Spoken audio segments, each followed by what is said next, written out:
At the Global Investigative Journalism Conference, we asked some of the world's leading experts for their top tips when investigating stories. Using digital data can reveal hidden truths, and it should be accompanied by in-depth reporting. Hi, I'm Giannina Segnini. I'm an investigative reporter with more than 25 years of experience. I'm the director of the data journalism program at Columbia University in New York. And I also lead a group of investigative fellows doing cross-border data investigations. And we're currently teaming up with some media partners in New York, and they publish the work we do.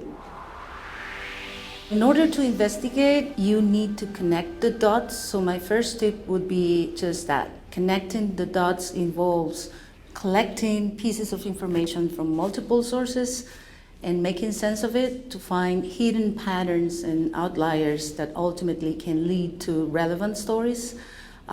Investigating means precisely combining all these pieces of information from multiple sources. Tip number 2, do not trust any data source, because data lie as same as people do. So you need to conduct a thorough investigation about the data itself before starting to analyzing the data.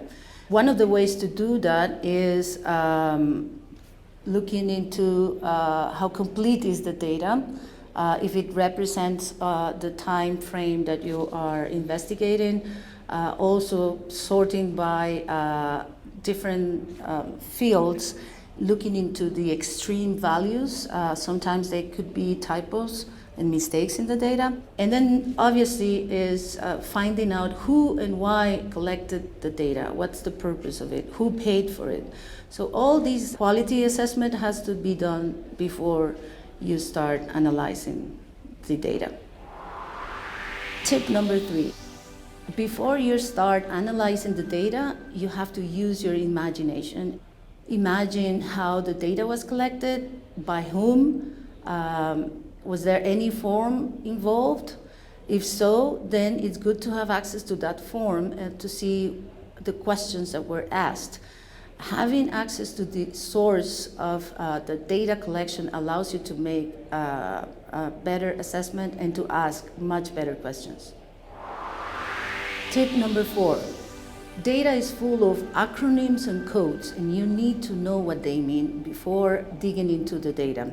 Usually those weird acronyms or weird codes can take you to places that you otherwise would never imagine. And so by understanding what they mean, you can ask questions and then combine multiple variables and be able to find ultimately better stories. Think about it as if you are interrogating or interviewing a person. What you do when you have an interview, you obviously do research about this person or the work this person does. It's the same with data. Imagine that the fields or variables in a data set are like ladies that you are going to interview. And you need to know everything about each of these ladies before interviewing them. Tip number 5, clean and standardize your data before analyzing it. You need to make sure that all the variables have the same standards, that there are no typos of extra characters in every cell or piece of information. And so once you have your data clean, you can start having the fun part, which is analyzing this data and finding stories out of it. The most important tip is connecting the dots and being able to combine multiple pieces of information from multiple sources to answer a question that you have to have at the very beginning. Connecting the dots always implies going to multiple places, getting a piece of information that can lead you to the second place and the third place and so on and so forth. So that strategy that is usually designed at the very beginning of the investigation totally affects and help you on how to be able to see the whole picture. And connecting the dots, it's an art. And that art is always based in a question or multiple questions. So the strategy of selecting the right data, it's always linked to these big question or hypothesis that you have in your mind and that you know can be answered by connecting the dots across multiple sources of information. One of the examples on working with data started in a class that I teach at Columbia that it's called Using Data to Investigate Across Borders. In that class, we have done several projects. One of them is the Global Shipping Project, where we collected data from multiple sources on the shipping industry.